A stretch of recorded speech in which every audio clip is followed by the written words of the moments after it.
It's Wednesday, the 16th of November, and this is the Promotional Malpractice Live Chat. My name is Luke Thomas. I'm the host of this program, and I appreciate you watching. Today on the podcast, we go for about 90 minutes, a little bit less since I got a bit of a late start today, but we will cover, of course, UFC 205, the big news, what's next potentially for Conor McGregor. Obviously, there are, I mentioned on the Monday Morning Analyst, there were 3 big events. I forgot there was even Invicta. So there's Invicta, Bellator 165, and then 2 UFC events on Saturday. So a lot going on this weekend generally. We can talk about any and all of that as well. Appreciate you guys joining me. Couple of housekeeping notes off the top. If you said hi to me in New York over the weekend, or I should say the week really, thank you so much. So many people came up and said a lot of really nice things. Everybody was cool. There were no weirdos, which I was really happy about. And thank you guys so much for not merely being kind and supporting this podcast, but just for being cool people and great MMA fans. Really, really appreciate it. It was last week was really professionally challenging and a lot of work, but a lot of fun too. Other housekeeping note, and you're not going to believe me, but it's really true. So we are in the very, very, very home stretch of these T-shirts. We have basically agreed upon a design. Here's the goal. Knock on wood. They should be on sale before and ready for Christmas. So I don't think they'll be ready before Thanksgiving, which is next week, but maybe soon right after that. So like a week or 2, we should be locked up and ready to rock. So here we are, finally. Really happy with the design, really happy with everything else. And if you guys are interested in those, you can get them at a place I will soon be announcing, I suppose. And thank you for your patience on that as well. Okay. With that out of the way, let us get right to the questions if we can. Let's see here. I was sick the whole week, so I'm fine now, but my body is still expelling all of the grossness. Okay, first question. Khabib versus Ferguson in a 5-round fight. Who wins? Man, what a tough question to answer. Lightweight is a really interesting position right now. I think one of the things I find most interesting is now that McGregor is champion, his absence and this contender pileup at the top is creating an interesting dynamic by where our contenders are picking themselves off to maintain position. Or I should say picking each other off to maintain position. So you had Jose and Frankie, arguably both deserving a title shot for different reasons. Aldo because he was the long-reigning champion, and sure, he got finished quickly, but 10 years at the top, undefeated, something like that, merits potentially a title, a rematch or a title shot of some kind. Case is not ironclad, but it's not terrible either. And then you had Frankie Edgar, who had lost but had come back, had a tremendous win over Chad Mendes to sort of seal the deal, and rather than getting a title shot, had to face Jose Aldo, so they picked each other off. Now, I don't know what's going to happen at lightweight. It might be the case that McGregor takes time off such that, here we go again, the contender pile up at the top of the queue is going to force one of these guys to pick the other one off, which is, in some ways genius by McGregor, in some ways I think bad for both divisions, but be that as it may, that's where they are. So in terms of the question itself, McGregor or Khabib versus Tony, man, it's really tough. I feel like Khabib would get Tony to the ground fairly easily, and the reason I believe that is not because Tony doesn't have great takedown defense, but because Khabib has extraordinary takedowns, and because Tony is willing to play in that space anyway. It's not that he couldn't stuff it if he wanted to and fought a more disciplined game plan, but he doesn't fight all that disciplined. And so I think Khabib would eventually and commonly get him to the mat, but he'd be hard to finish. I don't know how much damage Khabib could do. I think in a 5-round fight, I'd probably lean Ferguson. In a 3-round fight, I would lean Khabib. It'd be a tough contest, man. It'd be a very, very tough contest. I think there's a good case for either one. I will say in this 3-round contest, Khabib looked better than he's looked in a long time. Not really that I thought the ground and pound was better, but setting up the submission and submission setups, we saw in the Monday Morning Analyst, and thanks to everyone who watched that. I think it's almost at like 70,000 views. Thanks to everyone who watched that. It is tremendous. His submission setup there, the way he sort of unwound Tony's or Michael Johnson's grip like a clock, and that was pretty great. So It's hard to say, man. It's really hard to say. These are the fights you have to make, and it's a shame we didn't see it already. I think either of these guys would have a decent shot at Conor. I think Conor would have a decent shot at either of them. So it's kind of great. I just only worry that these contenders are going to keep picking themselves off, erstwhile waiting for McGregor to defend the title. I'm not too happy about that per se, but in and of itself, it'd be a tremendous, tremendous contest. Oh, someone says the exact same thing. Someone says, I'd pick Ferguson if it was 5 rounds, Khabib if it was 3. Someone says, what the F is going on? Do you think Conor should be stripped of the featherweight title? If he doesn't defend it next, yes. Do you think Conor's next lightweight fight should be against the #1 contender? Yes. Do you think GSP should get a title shot at welterweight? It wouldn't be the worst thing in the world. I wouldn't love it necessarily. It'd probably be okay. I made a video about or I talked about it on my show a couple of weeks ago, and I stand by this. I think if you watched either my recap on my personal YouTube channel or anything I said in the Monday Morning Analyst, I mean, I don't know how you don't walk away from McGregor impressed. You know, I've been I think calling me a skeptic of McGregor is a little bit much, but look, I need to see. I am generally skeptical of claims about the world in any capacity, right? For them to be true, I need to see evidence of them. And so incrementally, as Conor has added more evidence, my skepticism has gone away. And I think 2 things were true about Saturday night. And I mentioned this previously. One, Eddie fought a very poor fight, but that Conor fought a really great fight. And I don't think the 2 are necessarily related. In other words, some of the things Conor was doing were absolutely just magic, independent of Alvarez's poor game plan. But I think it's also true that Alvarez had a good game plan, which he abandoned. Not saying if he had followed the game plan, he would have won. Sorry, I got a sneeze here. Pardon me.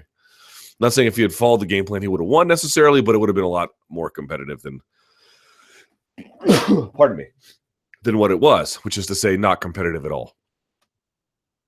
And he's doing something quite magical in doing that. Like he is clearly a next level talent. There's no doubt about it that among this generation of fighters, he's among the very, very best, if not the best, to do it. I just think you have to come to that acceptance point if you're one of these holdout skeptics. And I still see something like, Eddie was never that good. Okay, Eddie has his flaws like any other fighter, but he's quite good. He is a credentialed fighter, and McGregor deserves credit for beating him, especially in the way that he beat him. Not really handily, but the particular application of his own offense, that unbelievable accuracy and power of his left hand. That, I mean, people just continue to not take it seriously. I just can't believe it. Anthony Johnson has this like reputed power.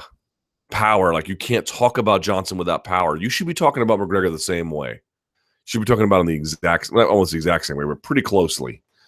And we still don't talk about him quite like that. Now it's getting a little bit better, but you don't do that. But here's the thing about that. And someone asked this question earlier, and I don't know the answer to it. I don't really know that anyone knows the answer to it, because we've never seen someone have to do it except maybe now, which is to say, someone says, what's harder, like not working your way through a queue and then picking off guys at the top, or standing at the top of the queue and accepting each additional challenger?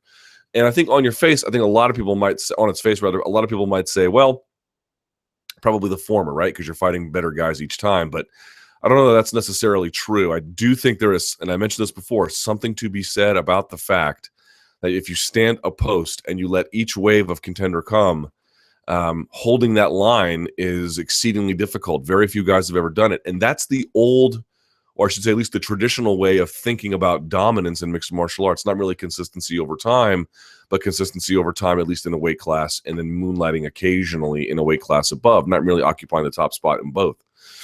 That's the way in which we have examined excellence. This new way where you're hopping around, and yeah, you're fighting tough guys, in fact, very, very tough guys, but you're not defending the title, at least not yet.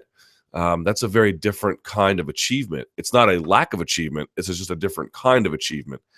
And I don't know the answer to that, because I really believe that we have a lot of evidence to suggest that even when you think a guy is dramatically overmatched, the act of defending a title over time, it is perilous territory. It's just hard to do for reasons you can anticipate and for reasons you can't. On paper right now, McGregor looks like borderline unbeatable, but we know in MMA things can change on a dime. So credit to him for the heights he has achieved. They are extraordinary. He changes the scope of one's imagination about what's possible, both inside and outside of the cage. But if we're just asking, you know, what should be next, I really believe that he's got to defend this against contenders.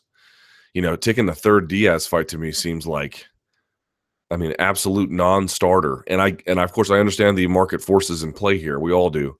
A Diaz trilogy fight could do a lot for both guys and for the sport.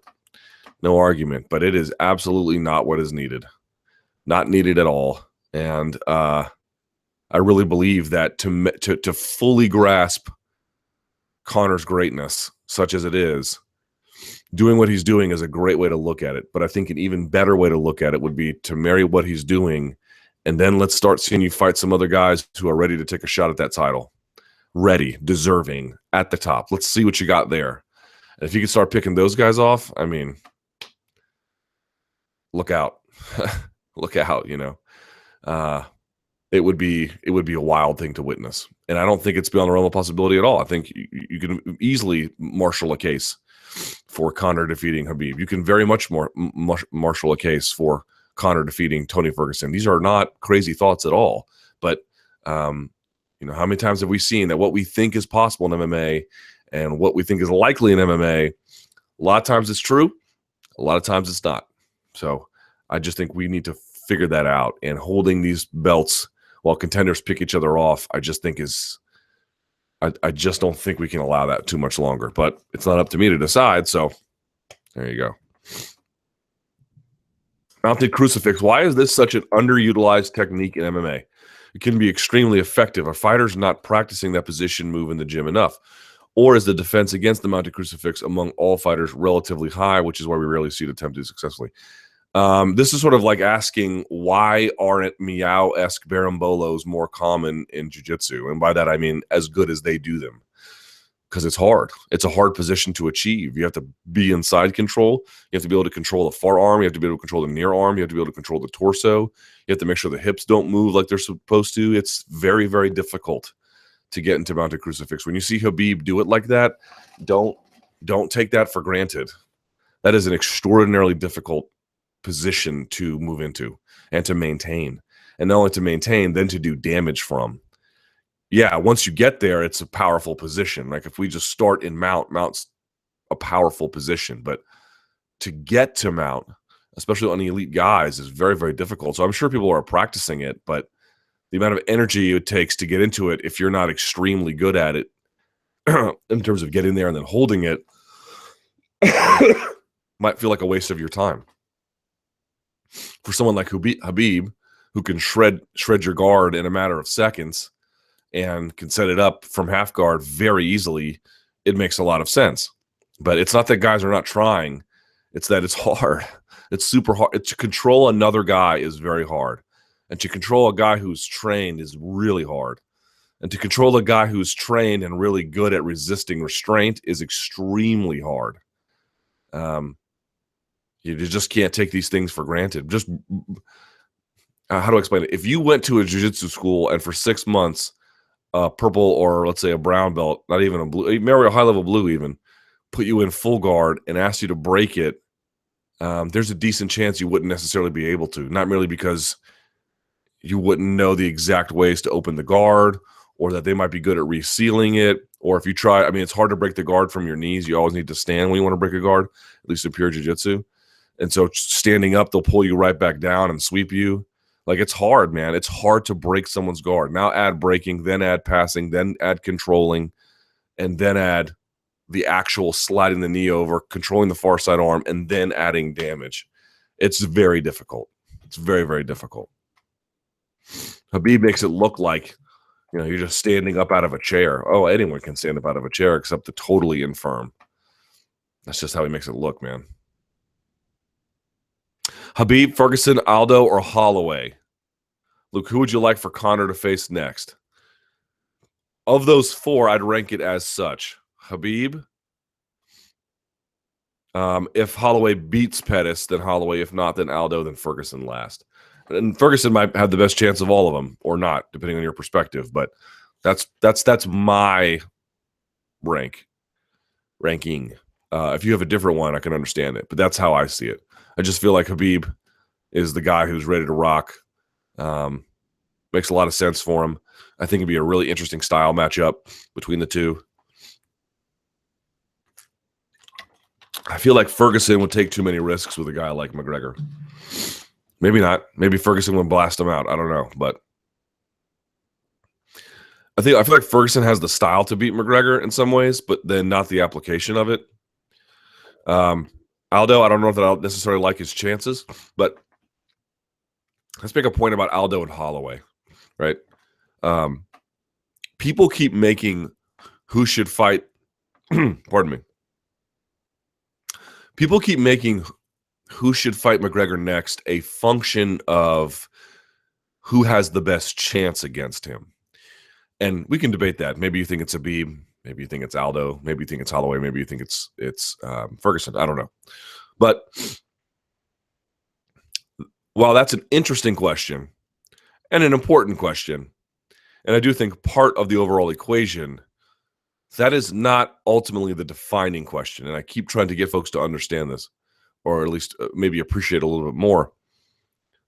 The overarching question is, which contender has positioned himself enough to rate a title shot, right? Which contender is at the top of that line? And there's a lot of guys at the top of that line. Not quite Holloway. Maybe you can say Aldo is, since he's the interim champ. So maybe Aldo would be first, depending on your ranking. If he's not going to fight featherweight this year, he absolutely needs to give that up. It's insane to keep that. But the question is, have you done enough work to move yourself to the top of the division? And if so, that's really the most important question. We have these ideas like, well, Conor would just waste him. Oh, this guy stands no chance against Conor. And I'm not saying that's an irrelevant consideration, but if that's your overarching consideration, then you would never really make any fight, would you? Or at least not many. If your consideration is basically what chance a guy would have based on just a series of assumptions, many of which could be bogus, you don't need to make fights. Just let him be king for life. Right? The whole idea is that our biases about who would win, who would fail, they may have some relevance, but ultimately, if that's the sole arbiter of title shots, the guy you favor all the time never needs to fight. The fact of the matter is they do need to fight, because even if we don't give someone a chance, this is a sport full of surprises. This is a sport with a very little margin of error. And yeah, maybe he goes in there and blows their brains out. Okay, but at least he went through the process of doing it. He went through the process and executed on it, and now we can say definitively he has done that. As it stands, he has no title defenses at featherweight, and of course, he just earned the lightweight title. He can't have a defense quite yet, but you get the idea. Like that, we feel like someone wouldn't necessarily do all that well. Not irrelevant, but that doesn't override whether or not they have pushed themselves to the top of the queue, and whether or not as a champion they have a responsibility to defend that title. I know we are talking about an age where market forces seem to take precedence over this. I am not blind to it. I am not pretending I am not aware of it. I am aware of all of these things, but I do believe that if you really succumb to that, it's not that you get bad fights or something. Maybe he would fight Tyron Woodley next. That would be incredible. Who would be against such a thing? But this architecture ultimately serves the long-term interests of the sport. It serves the long-term interests of it's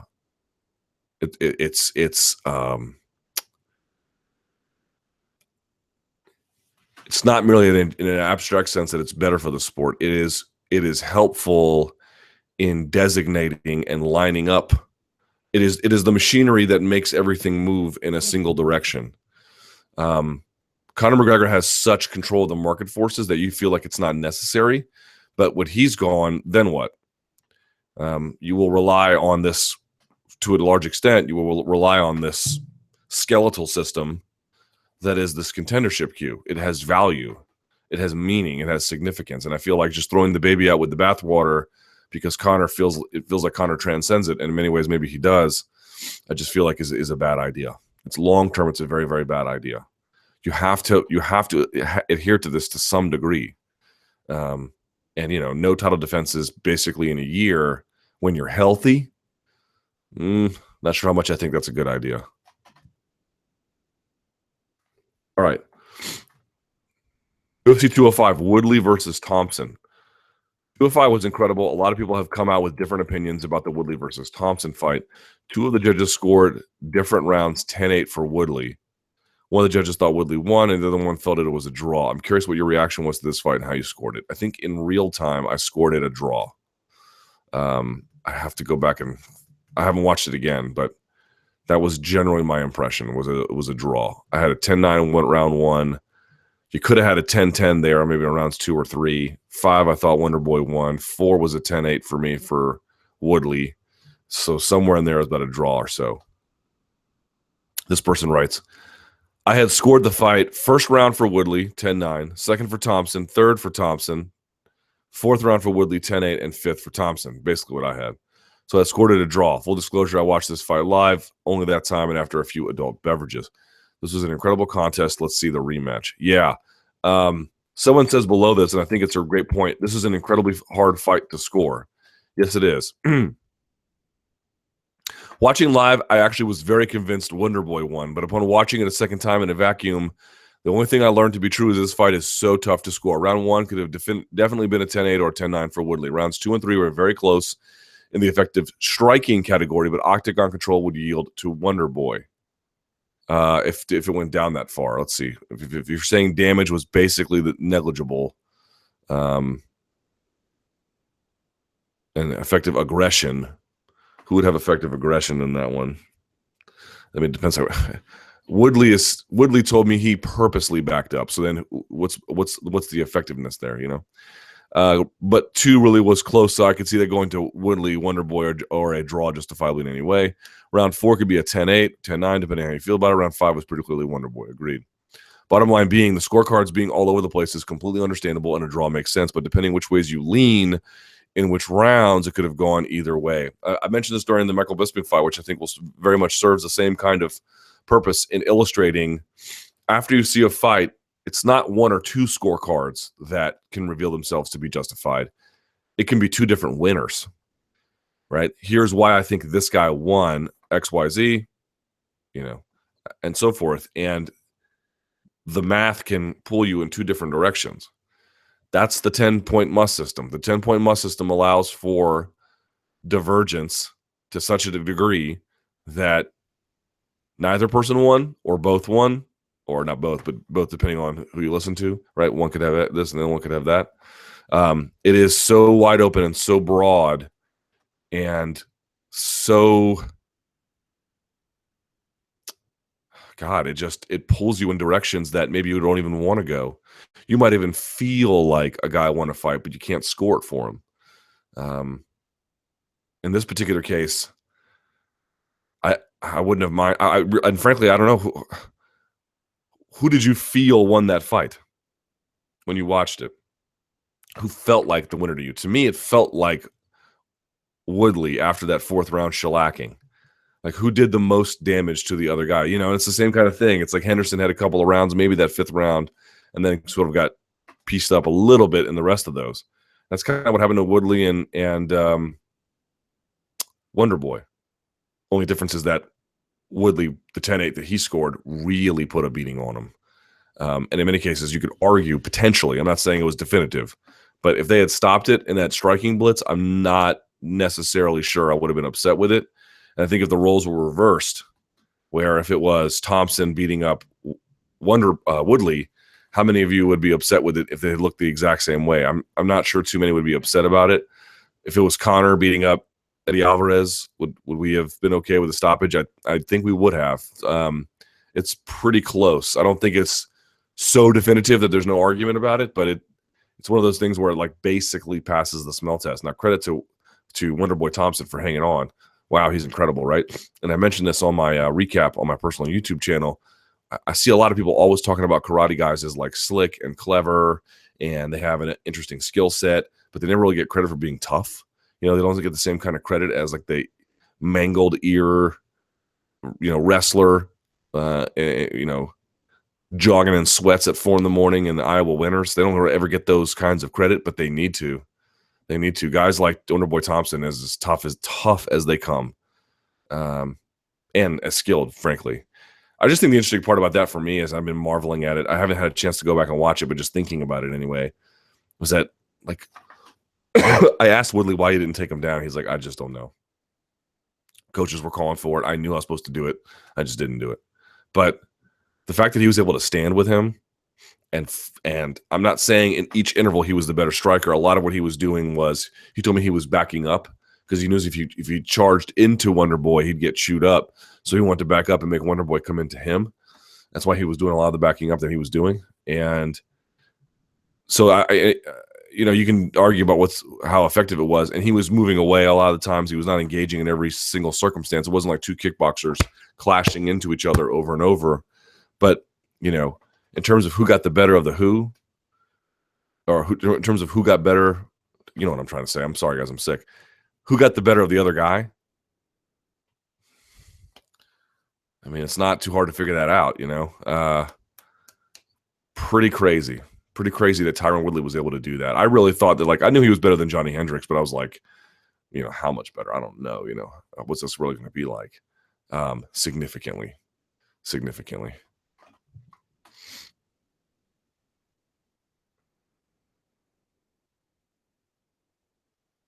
A good question.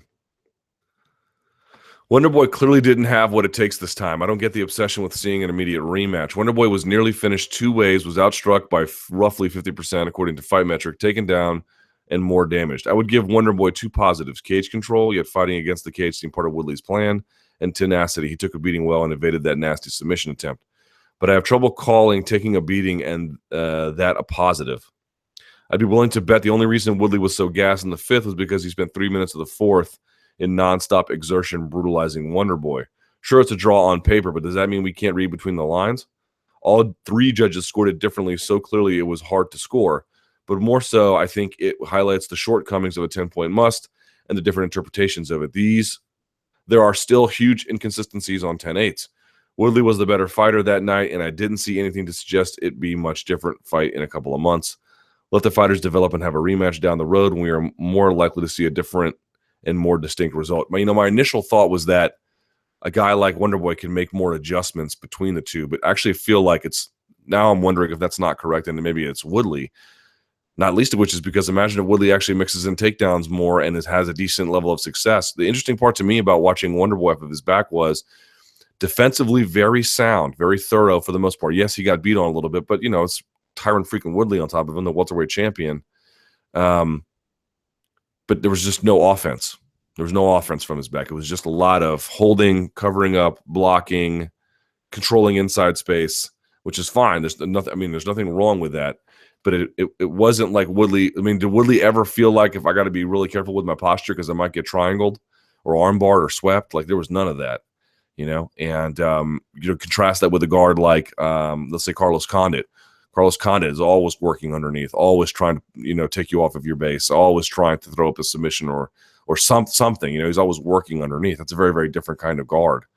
You just didn't really see that from Wonderboy. And I'm not saying he doesn't have that, but he didn't show it to us in this fight.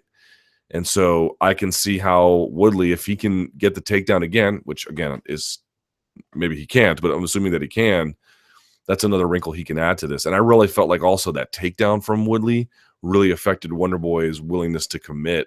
Woodley said he felt like his takedown the first round and the way in which he was able to move around the cage took down the kicks of Wonderboy and it left him having to primarily rely on his hands, which is not his predominant weapon. He works a lot behind the kicks. So if you take away the kicks, or they basically become nullified, his offense becomes a lot less than what it normally is. I think there's some truth to that. So we'll see. You usually want to do a rematch when there's some level of controversy about it. Maybe the judges got it wrong, right? In the first Bradley versus Pacquiao fight, or it was really close and both guys took a beating and something like that. And I see what you're saying. In this one, it doesn't feel exactly that way.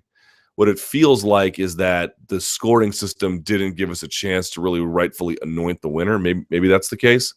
The one guy was better than the other guy, but the scores don't necessarily reflect that. Maybe you feel like, it is pretty close. Maybe you are like leaning towards, Wonderboy being able to do more the second time around. I would not be in any way opposed to a rematch. I don't think this is a clear-cut case of like, oh my God, we have to do this again because they were really competitive with each other. They were very competitive with each other, but that fourth round is sort of sticks out in your mind as like one guy, clearly got the better of the other one for a prolonged period, and that never was reversed. But I wouldn't be opposed to a rematch. I feel like it could do some good. I had to get a new phone. You guys know I just got the Google Pixel, and within a week, the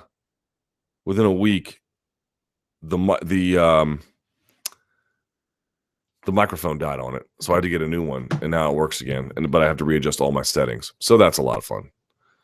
All right, let's keep going here.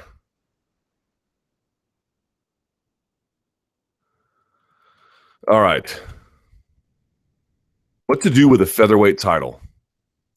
It has been close to a year since the featherweight belt has been defended, and it is uncertain what Conor does next.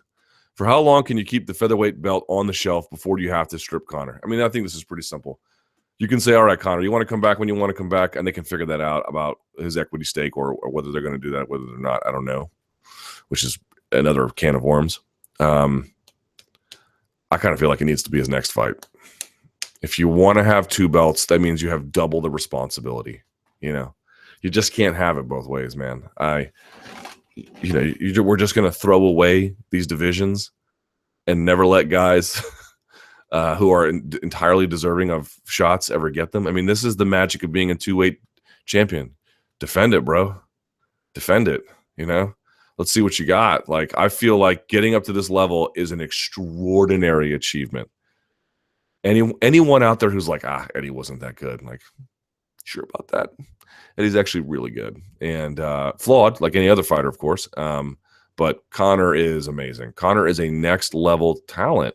He's a next level talent. So now that we have established that, now that he has got these two belts, put him on the line. Time to put him on the line. Or, if you're going to have a lightweight title fight first, then say you're going to defend the feather one next, whatever it is. But you got to put this in mind. This is how it's going to go. Conor's going to defend this title this time, and presuming no injury, this time. And if he's injured, and God forbid, knock on wood, tears his ACL or something, and he's out, he has to lose that featherweight belt. Why the featherweight one? Because it's the one that hasn't been defended for a year while he's been healthy. This is just how it has to be. I fundamentally believe preserving these institutions, as it were, have value. And they may seem antiquated right now, but they won't when he's gone. They will seem relevant again. And if they give him a title fight against Tyron Woodley, okay, take away the featherweight belt. It has to go. If you're not going to fight in there, it just has to go. So that's what I would do. But if he wants to defend it, then let's give him the chance. People say he's never going to go back to featherweight. Okay, that's fine. He doesn't. By the means, he does not know how to go. He does not have to go back to featherweight at all. Not once. Absolutely his call. But if he's not going to,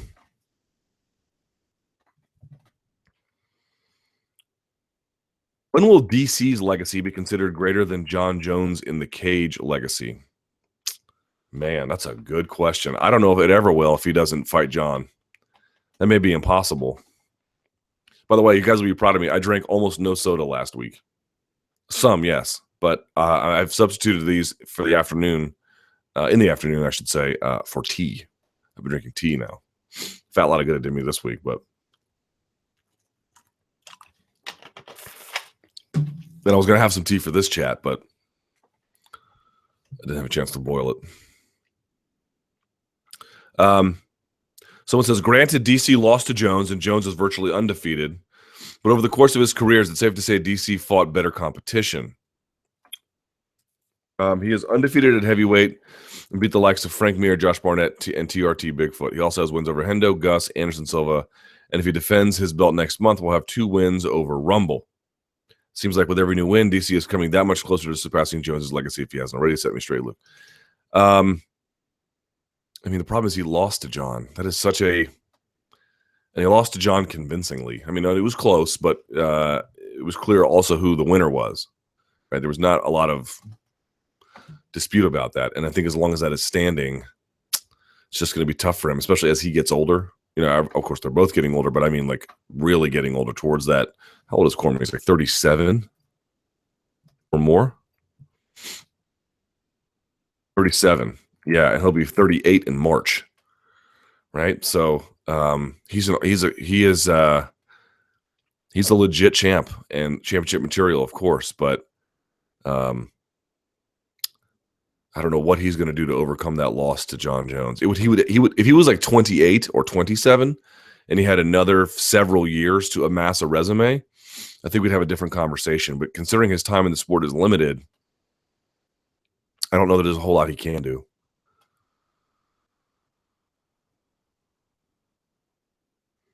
With Weidman's 2-fight skid and increasingly tough weight cut to 185, do you think it'd be more optimal for him to move to 205? He's a big 185er, so the cut is brutal, and the 205 division is lacking in talent. So upon his entrance into the division, he'd immediately be a top 5 to 7 ranked light heavyweight.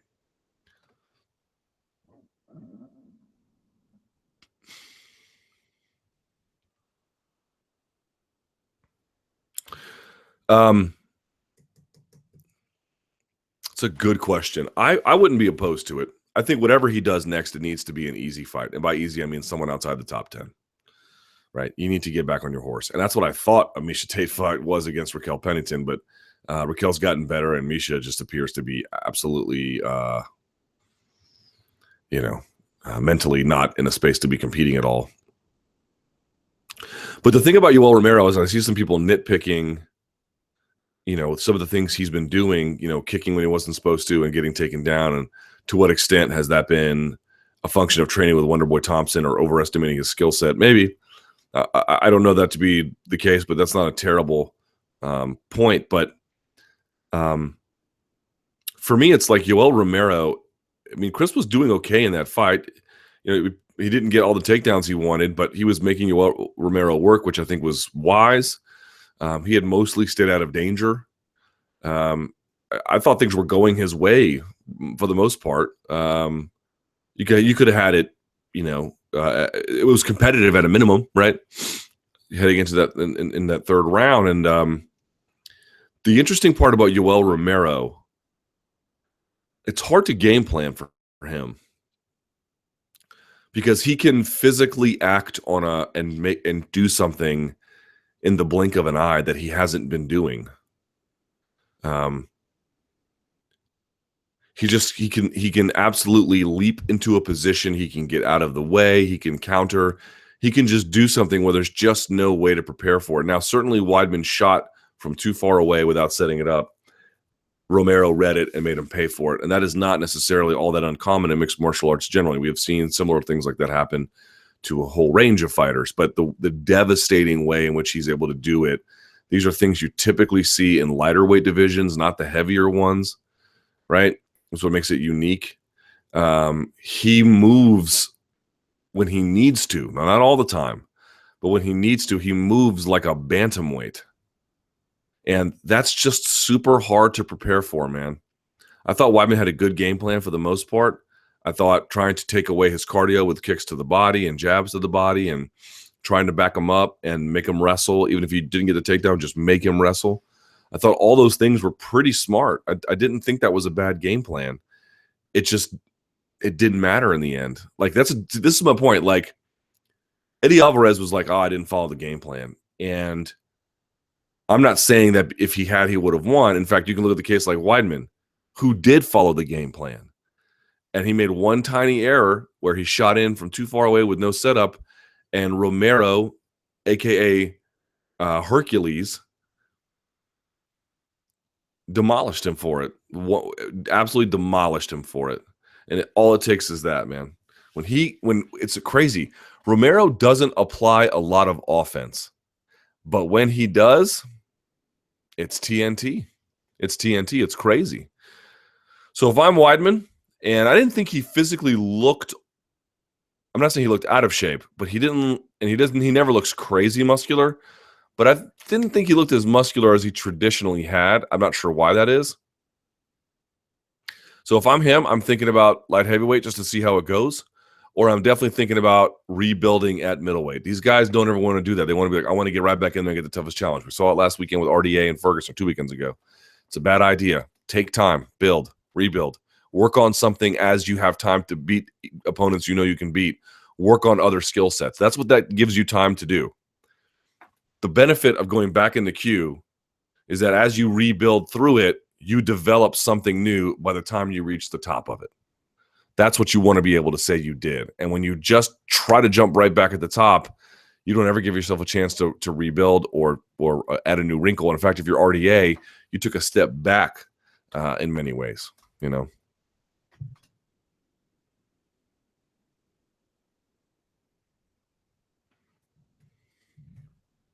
Man, good question.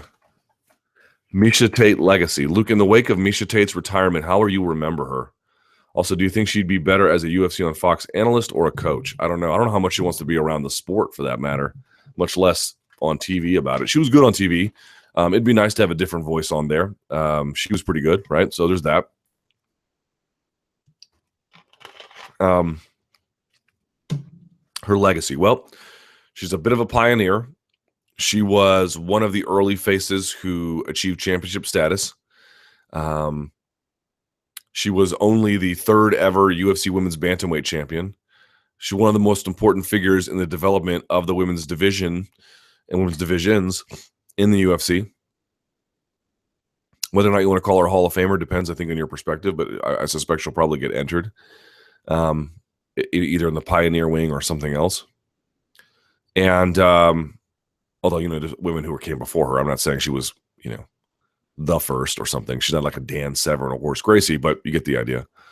And I think if we're trying to remember what like she was good at, she was one of the first women who was like really good at wrestling and applying wrestling and mixed martial arts. She was tenacious. She was tough.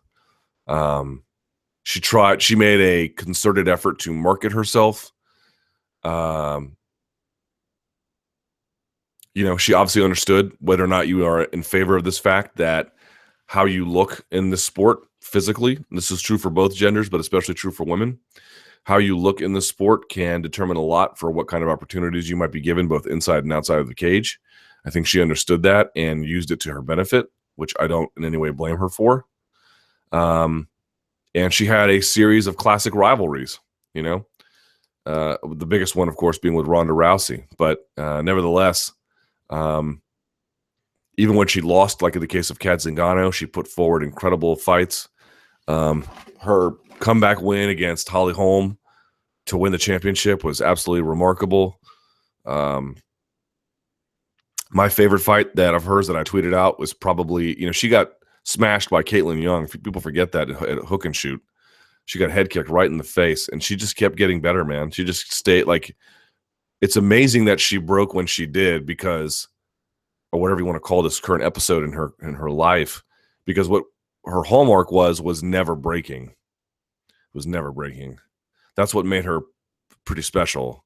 She had this incredible ability to just not wither. And maybe all of that, maybe all of her efforts to withstand the external pressures of the world finally came crashing down on her. I don't know, but it feels like that, right? But that's how I'll remember her. Those are the things I look at when I think about her. And, you know, we're just talking about technically what she added in the cage. I do think this like submission savvy with wrestling, you know, man, you watch that Julie Kedzie fight and she threatens on top. She had a crazy guard. People were saying to me like she didn't look like herself in their last fight, and that's not true. She did look like herself, just a lesser version of it. And I contrast that with like BJ Penn. BJ Penn fighting on the balls of his feet. You didn't even know what you were looking at. You're like, BJ, what are you? Like, who are you? You know? That's not the case with Misha Tate. Misha feels like it's a lesser version of herself. And I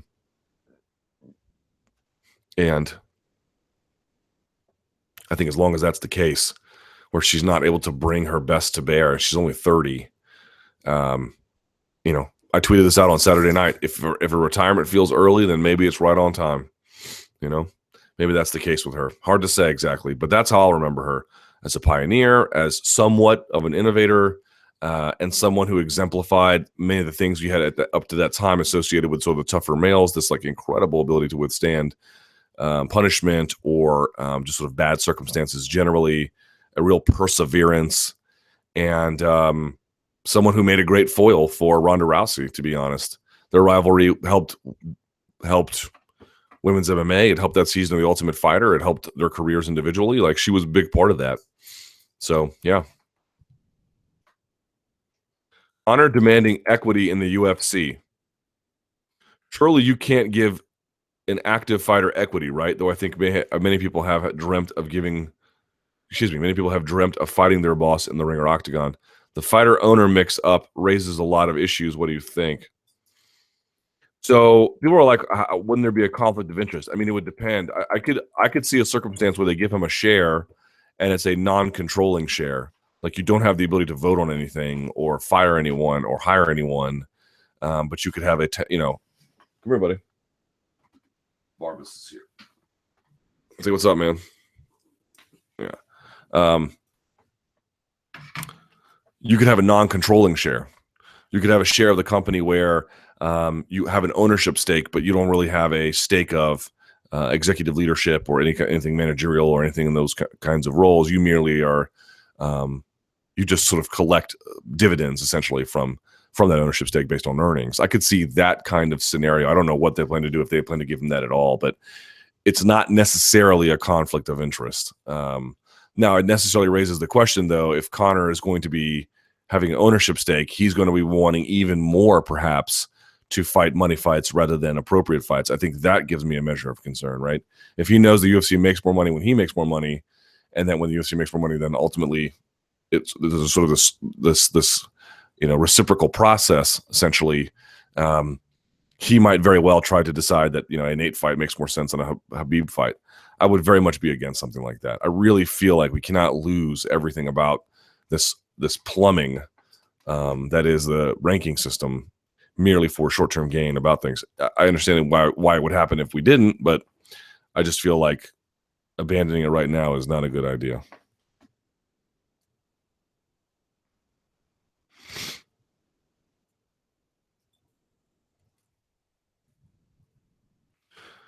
Challenging Jędrzejczyk for the title. Before anything else, is it kind of weird to realize that with this victory, Joanna has a longer win streak total and within the UFC than Rousey did when she lost to Holm? Sort of. Would it be fair to argue that the strawweight championship matches could be the most dangerous championship matches for the challenger at the moment? Not because Joanna can't be defeated, but because the sheer amount of physical damage and mental trauma she seems to inflict during those title defenses. Well, not in the last one. Especially since her most recent past contenders seemed like shells of themselves when they made their returns. She, those 5-round fights, they take a lot out of their opposition, or at least they have. We'll see what happens to Valerie Letourneau if she can regroup. Maybe she had an uncharacteristically good performance.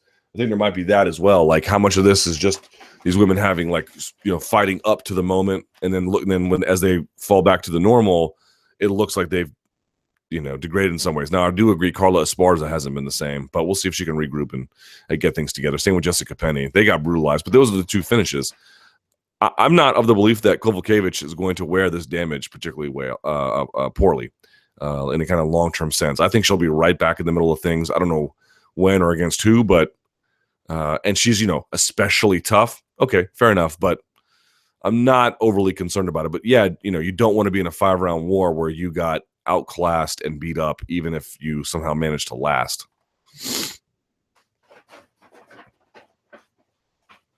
Kovalev versus Ward this Saturday. But, go back and look what happened. Like, Alexis Davis, I'm not saying she hasn't been the same since, but, I don't think even though she wasn't thought of as necessarily the best contender, she's virtually invisible.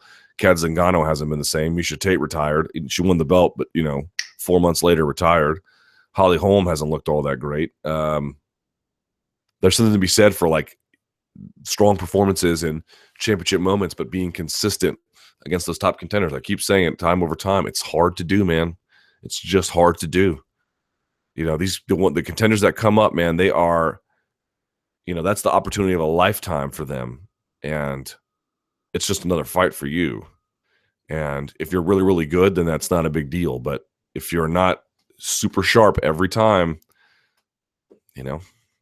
They're going to make you pay for it. Kovalev versus Ward this Saturday. Who are you taking? Kovalev. Might be wrong, but we'll see.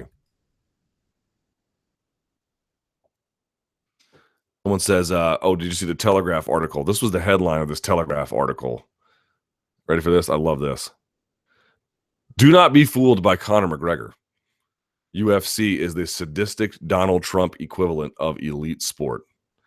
What the F does that even mean, you idiot?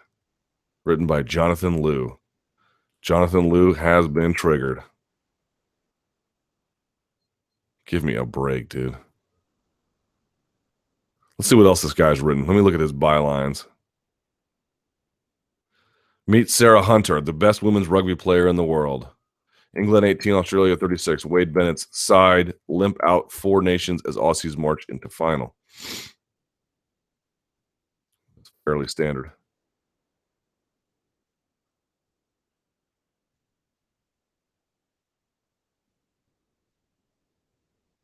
Sam Merson. If people ask me about Dad, I always tell them the truth. He's just a rugby reporter, basically. And I like rugby. I'm not going to crap on it, but yeah, I mean, it's a chuckle fest, this nonsense.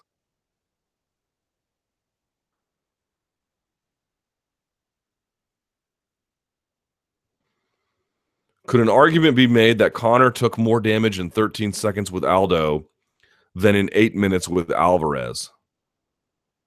The laceration above the eye. Yeah, maybe. Maybe. Do you think the way in which Conor won against Alvarez will change the fights fans want to see? For example, whilst I would still tune in, I'm now less excited by a Frankie Conor fight than I was prior to UFC 205. I kind of feel like I've seen how that fight might go, if that makes sense. Or put it another way, I'm less intrigued by the matchup. But you got to remember, when he goes to 145, he's drained. So 145, you see the sort of like maximum level. At 145, it's a little bit less than that. I still would like to see that. I know you're thinking, oh, that's not possible.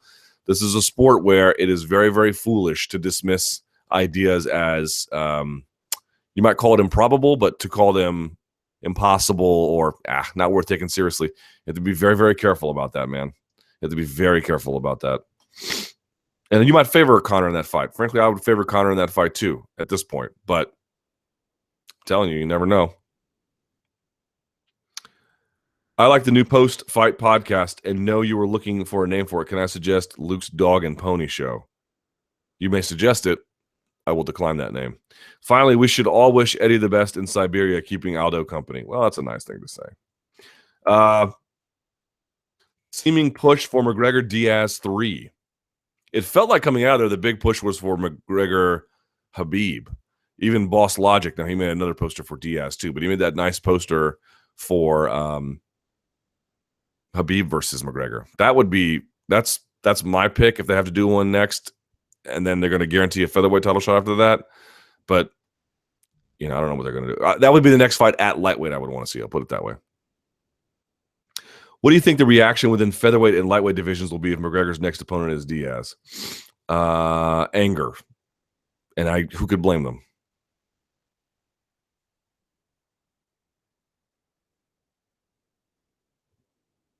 Nate Diaz says UFC wouldn't give him tickets to MSG card and jokingly said they gave Nick Jonas his seat.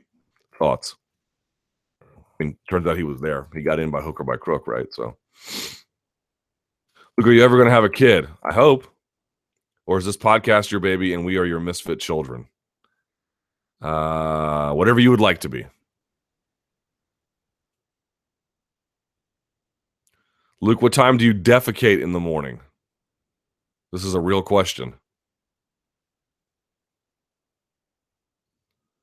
After my morning coffee, if you must know.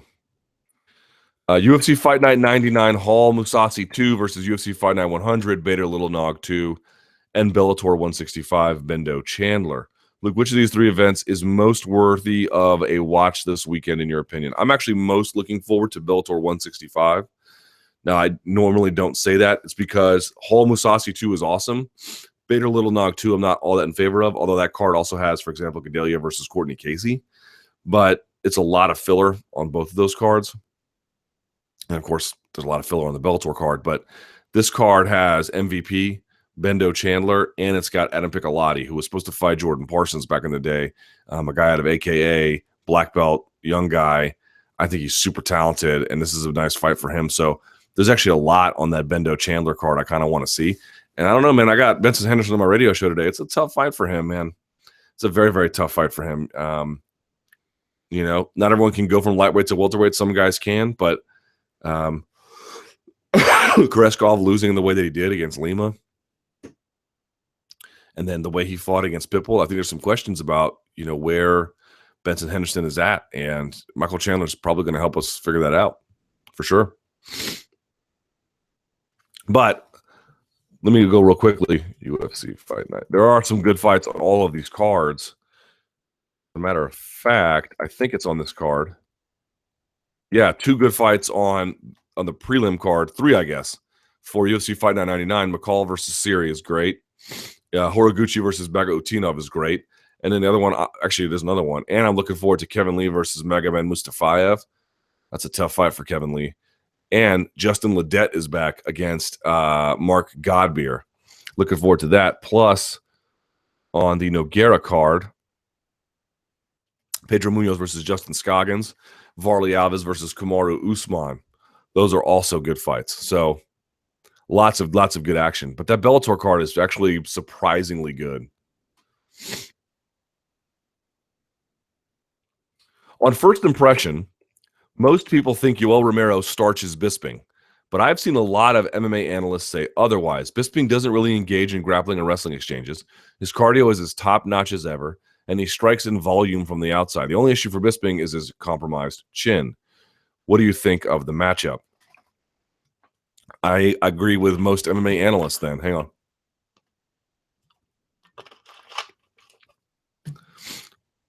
Bisping is going to win that fight like he won the Dan Henderson fight, which is to say he's going to win the majority of the time, and then he's going to have to overcome something bad happening to him the rest of the time in smaller intervals.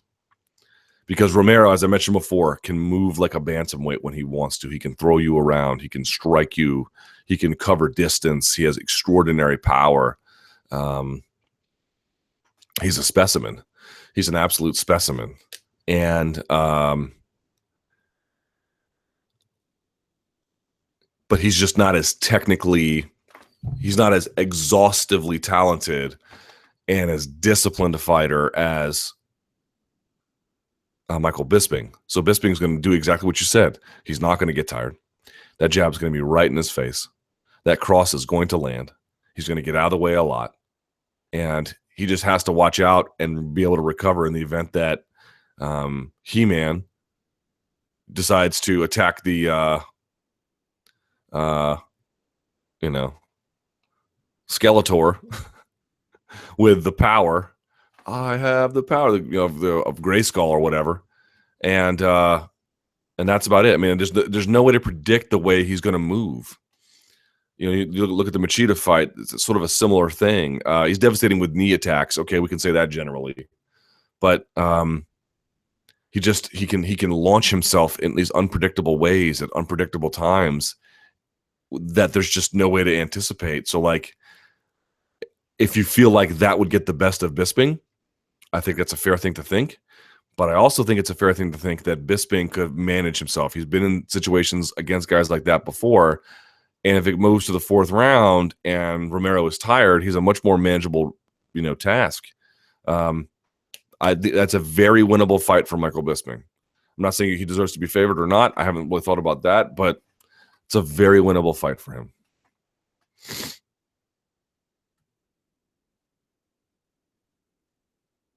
Habib's post-fight promo. Luke, what was your reaction to Habib's post-fight promo after his win over Michael Johnson this past weekend? Well, when he mentioned Ireland has 6 million, Russia has 100 million, he actually said that on my radio show, so that he had recycled that line, so it didn't have quite the same effect for me as it did for everyone else. But, yeah, I mean, look, if fighters want – I said this on the MMA Beat. If fighters want to do that, then go do it. Go get what you're asking for, make that happen. Take those steps. But if they don't want to do it and they don't care about it, I don't want to put pressure on them. Now, if they don't do it and they come back later and they say, well, where's my title shot? Okay, well, dude, you had your chance. You botched this. But in the case of Habib, he says it explicitly. The rankings are, as he calls them, number 1 bull S, that he is at the top. that he deserves this title, that he wants a title shot, that he is powerful in Russia, the UFC is going to go to Russia. He's being very, very clear about it. Okay, great. Good job. Hope it works out for you. The only thing I object to is that, in the case of Art, I mentioned this before, like, we're asking these, like, think about how much we ask fighters to do. We need you to be really, really, we need you to be like the very best at this activity in the world. We need your cardio to be world class and your ground game to be world class and your striking to be world class. We need you to be world class mixed martial arts fighters and to not be injured, and then to go do media, and then to travel and to cut weight and to engage fans on social media and all these other things. And then on top of that, we need you to be semi-carnival barkers. It's like this outrageous demand, like the balls on us, on all of us, media, fans, everyone, the balls, the gall to demand that from fighters, I feel like is just way too much. If they want to do it, then we shouldn't get in their way. But I just feel like if they turn in high level performances, we are not in a position to demand anything.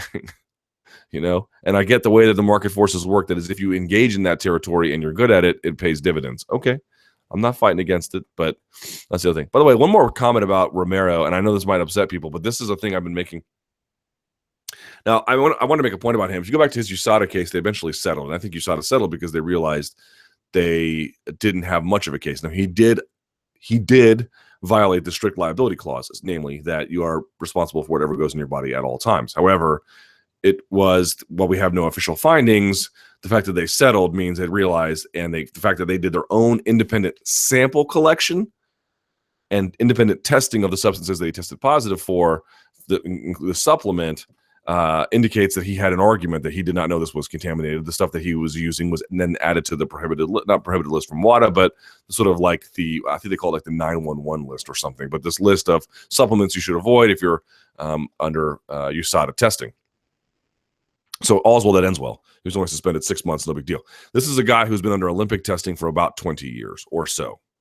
Okay. Now, we all know Olympic testing is hardly foolproof. There is no testing that is foolproof. In fact, as we've discussed previously, you have to basically decide that a person has no right to privacy in any capacity whatsoever to actually do fully functional testing. So is there room for skepticism about the fact that he could be using something?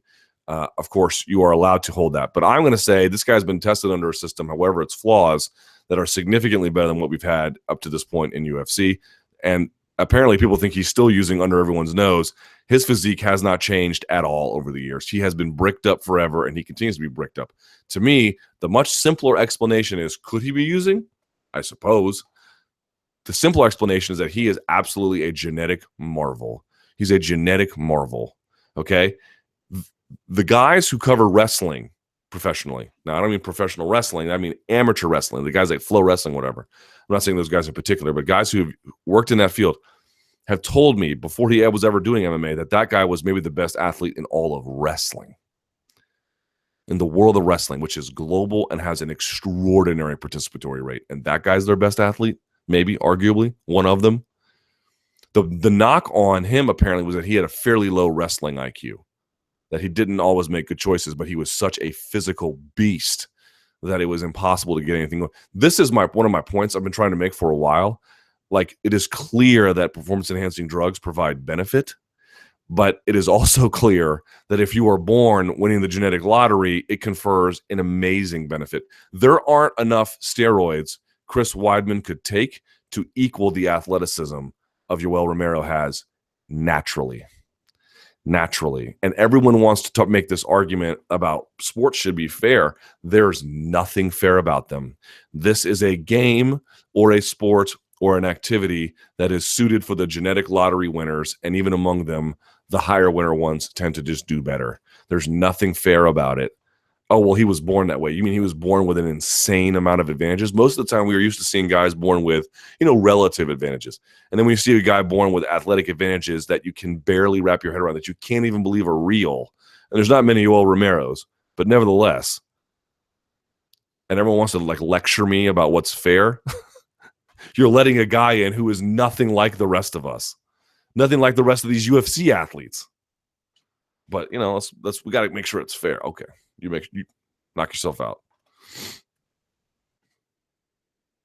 Wonderboy Woodley rematch. In your post-fight video, you suggested that you felt Wonderboy had more areas he could adapt and improve for the rematch. I happen to feel the opposite. As a Wonderboy fan, I'd be eager to hear you elaborate.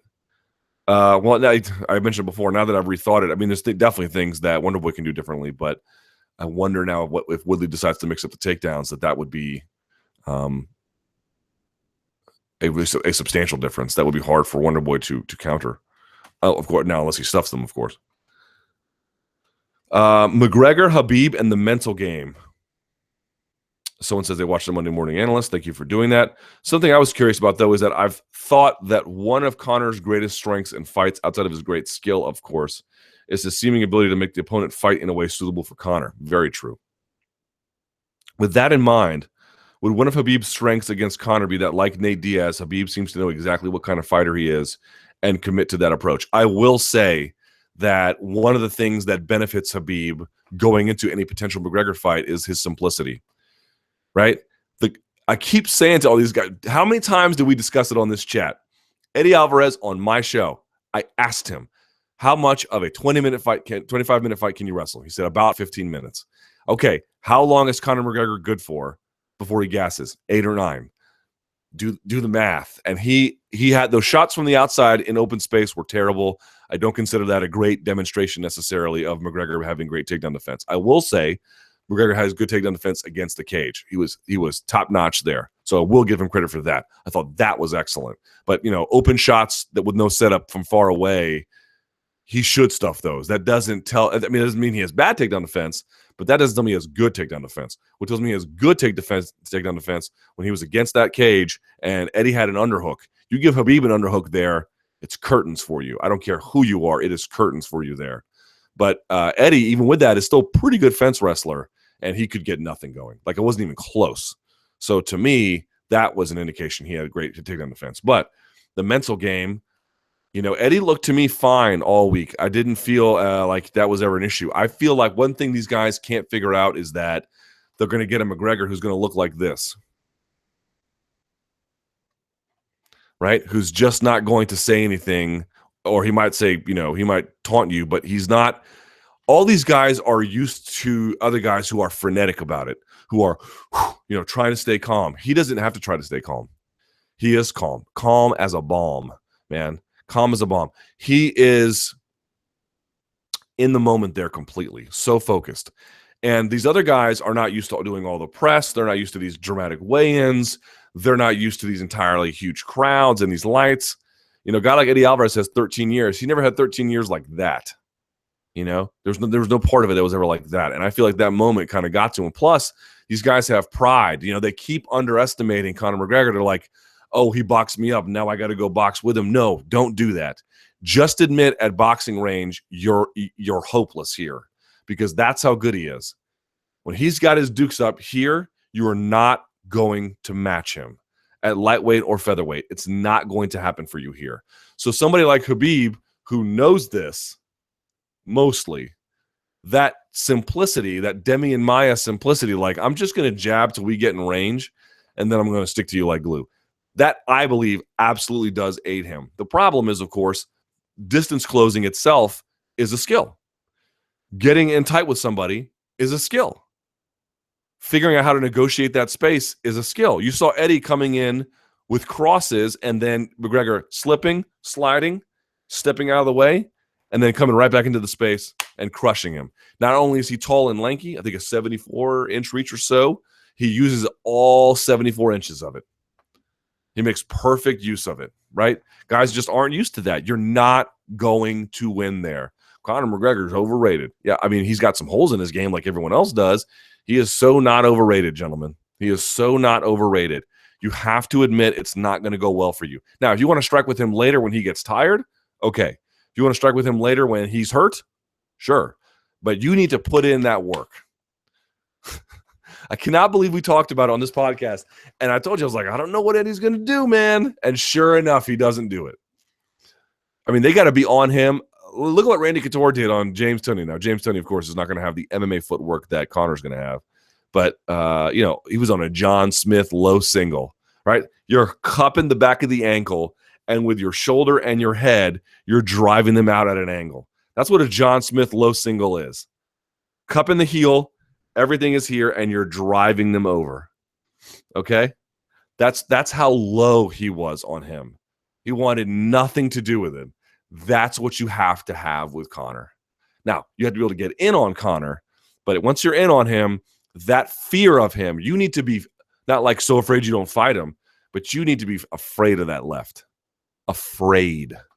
Truly realizing that like it's a game of tag, and once you're out. All right, let's go to the Twitter machine now that we have some questions here. Is there anything worse than Skip Bayless talking MMA? Yes. You guys retweeting it and putting it in my feed. I don't care what he has to say about MMA. I don't care what he has to say about himself. Well, for the most part. I don't care what he has to say about anything. It's irrelevant. What are the chances that Conor decides to leave UFC and start his own promotion, which he can then headline? Extremely unlikely, but possible. True or false? I agree that the 3 released tracks from the upcoming Metallica album make it a must-buy. Nope. That first song was good. The last 2 were Ghostbusters and Jason Bourne. Why is pay-per-view $15 in Europe? Why are they charging North Americans more? Well, because this is a North American. I mean, we have grown accustomed to pay-per-view as a natural condition. I don't think that it works that way. I think they might be pricing themselves out if they did it over there, but I'm not sure exactly. Top 5 punk or hardcore albums? That's a better question for Casey, our videographer. What do you think are the effects of a possible union with Trump as president and his relationship to Dana? I don't think it'll make much of a difference. He's got bigger fish to fry. Who would you favor in a Gunnar Nelson versus Donald Cerrone fight? Probably Cerrone. Any chance we see Frankie Edgar fight Dominic Cruz at bantamweight? He told me if he couldn't get a shot at Aldo, that would interest him. Who does Hector Lombard fight next? Good question. Maybe Hall if he loses to Musasi. It's a good idea. I'd go with that. Who wins? Maya versus GSP. Man, maybe Maya. I don't know. Diaz versus Bisping. Jones versus Weidman. Jones. Rumble versus Rockhold. Maybe Rockhold. I don't know. Rumble. That's a tough one. I don't know. Maybe Rumble. Romero versus DC. I'd say DC. Dillashaw versus Edgar. That's a tough one too. Maybe Dillashaw, but I don't know.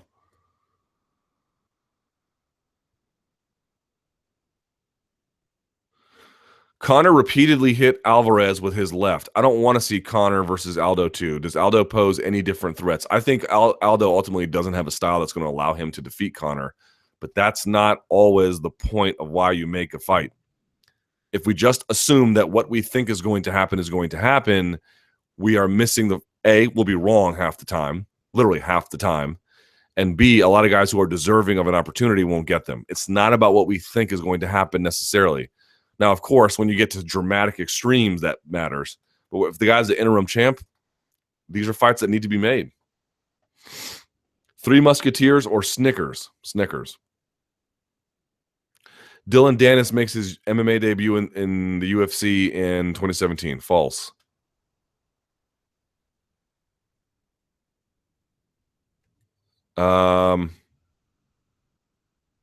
If Habib is next for Conor, would UFC match up Alvarez versus Ferguson next? I hope Alvarez takes a tune-up fight. If so, who's your pick if they did Alvarez versus Ferguson? And if they did that, I would pick Ferguson. Do you think the UFC didn't book McGregor versus wrestlers until he was ready to adequately defend takedowns? Yes, of course. That's the way I said that before the Dennis Seaver fight. Everyone's like, oh, man, he's not fighting wrestlers. Not right now.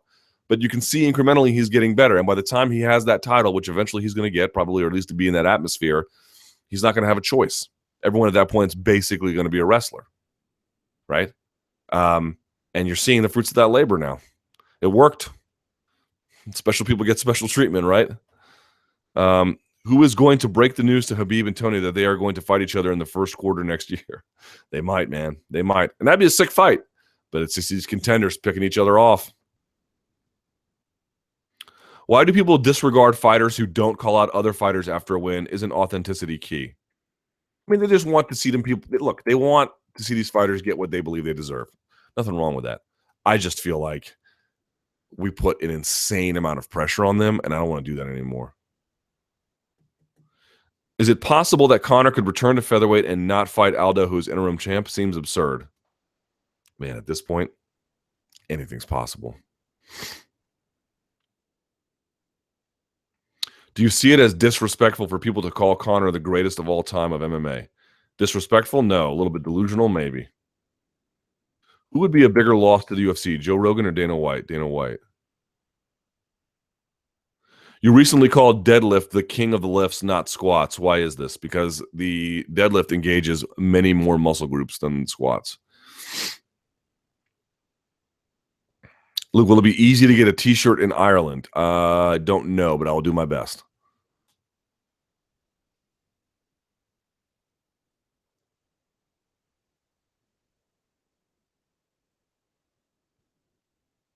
What do you think about Kavanaugh saying Diaz is the second best lightweight in the world? I think Diaz has the capability of fighting that. He's one of these guys where this is what I mean with Diaz. Diaz is not the kind of guy who can just absorb a steady stream of contenders and win. But if he jumps around, he could look really good because he's really, really talented, and he has, if it's the right style matchup, he can win. But no, I don't agree with that. I mean, it's either Khabib or Tony, and I'd probably put Alvarez in front of him, and maybe some other guys as well too.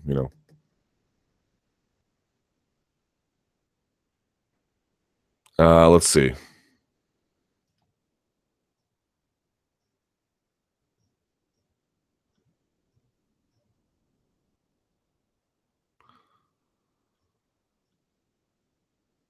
What's up with Machida? Hold on, let me see that. Let's see what the actual results of that are. 18 months. Unbelievable. Now, did he actually test positive or something? Let's see.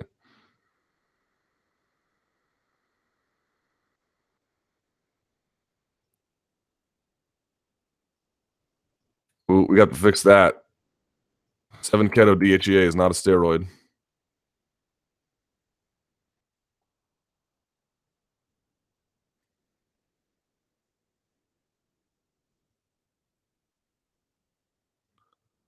That's crazy.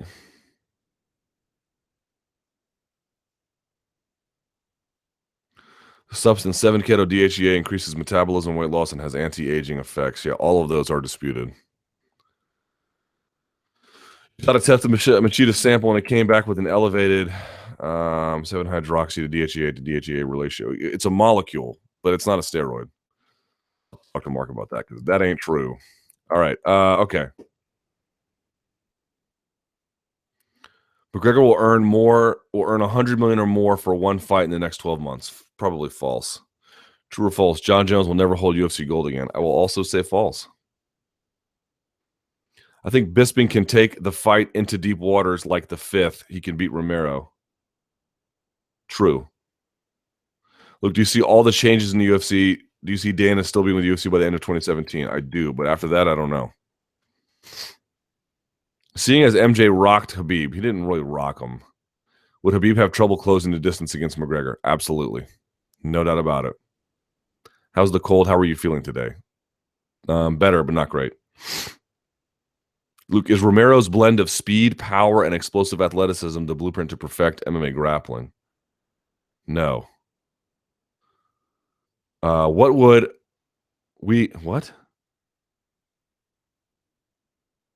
have we seen if BJ would have worked as hard as Conor does? Man, it would have been something. I mean, he was already something special, but even better than that. True or false? Nurmagomedov fights Ferguson before he fights Conor. I will say true. I will say true. Do you think Ferguson is a worse matchup for Conor than Khabib, and why? I don't. I actually think Khabib is a worse matchup. Doesn't mean I'm right, but that's just sort of my hunch. Do you think McGregor is sort of an aggressive counter striker, not just aggressive or a counter striker? Not sure exactly what you mean, but yeah, like Dave Camarillo talked about this on his podcast. He stays in the pocket, and he grew up in an era when they were coaching fighters to be first, be first, be first, be first, be first. And that's not true. At least it doesn't have to be true. That you can be second, provided you can do the things that McGregor can do. You can land a left in just short distances with efficient motion and brilliant vision, right? And that's sort of this nature where these guys are all thinking, I got to be first. And McGregor's like, okay, go be first. I'll be second, but I'll be the first to land, or I'll be the better one to land in a substantial way. And he's sort of rethinking how striking works in that regard a little bit. Now, other guys have done that too. I mean, counter-strikers generally have done that, but just the nature of, like, it's amazing. Like, he's a counter-striker who really relies basically on his left hand. That's who he is. And nevertheless, these guys keep being like, I'll box with him. Okay, you box with him. Do a short review of Suicide Squad. That movie blows. Oh my God, that movie was unbearable. I don't know if I have like a great review of it, except to say, like, this is true. I literally got diarrhea in the middle of the movie, and I was like, this is so fitting. This somehow this experience makes sense. I was watching it on my couch, and I was like, oop, my stomach hurts. What's that? Oh, I know. This is my body's reaction. It was like, remember when Chipotle was getting everyone sick with like the rhino virus in their guacamole? Like that's what Suicide Squad is. Okay. Not to sound disrespectful, but now that he's 0-2 in the cage, do you think Weidman has been a bit overhyped? Depends on how you hyped him. He was a champion who defended his title. Luke, what percentage roughly do you think McGregor's pay-per-views do for the total UFC business? Man, probably a lot, somewhere around a third, maybe more than that. Is Khabib the worst striker in the top 15 of the lightweight division? He might be, but the question is, does that matter? He might be. It's not a crazy thought, but it may not really matter. Or maybe it does. Do you think Tim Kennedy could get a title shot off of a win over Evans? Probably not. But Deadpool was really good, right? I did enjoy Deadpool, yes. I also, by the way, so I don't think I watched nothing but bad movies. I did see Kubo and the Two Strings. It's a very good movie. Pick one. A left from Conor McGregor on the jaw, or a kick to the thigh from Jose Aldo. I will take the kick to the thigh.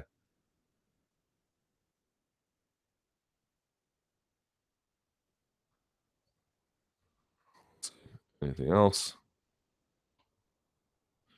Let's go back to the questions. Rate the UFC 206 card. I got to tell you, that UFC 206 main card is suddenly looking pretty baller. Real quickly, let's go through this main card.